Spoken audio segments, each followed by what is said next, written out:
मैया मैया पुकारिले मैया न बोलेली हो।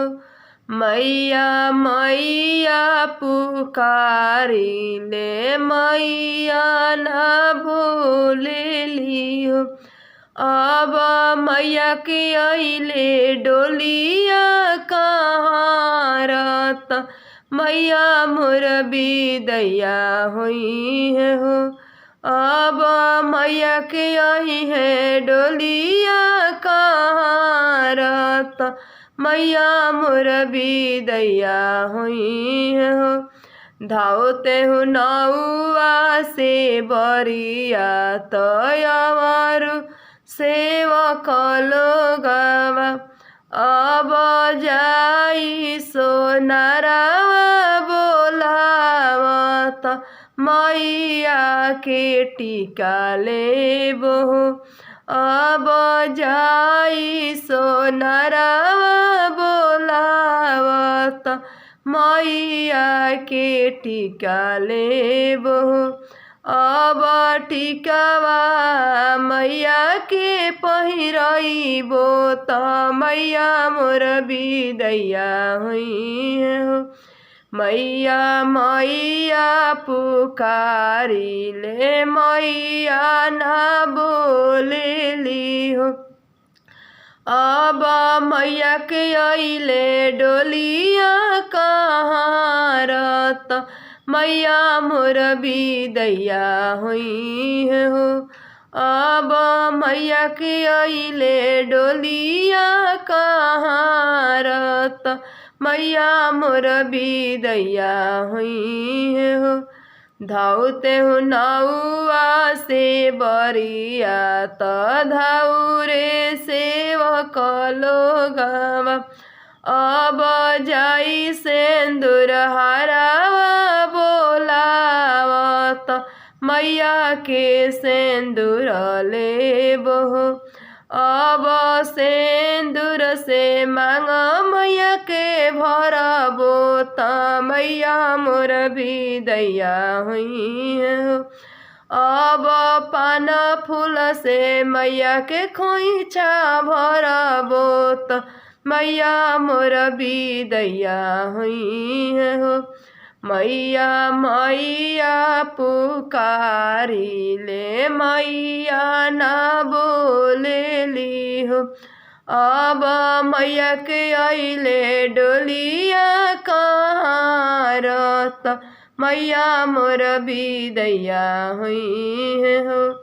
अब मैया के अइले डोलिया कहाँ रत मैया मोर बिदैया हुई हो। धाउते हो नौआ से बरिया तो धाउरे सेवक लोगवा। अब जाई बाजा जवा बोलावत मैया के चुनरिया लेबो। अब जाई बाजा जवा बोलावत मैया के चुनरिया लेबो। अब चुनरिया मैया के पहिरइबो त मैया मोर बिदैया हुई हो। अब करबो में 16 सिंगार त मैया मोर बिदैया हुई हो। मैया मैया पुकारिले मैया न बोलेली हो।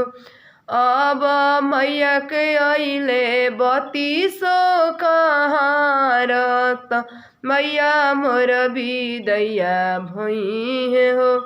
अब मैया के अइले 32 कहाँ रत मैया मोर बिदैया हुई हो।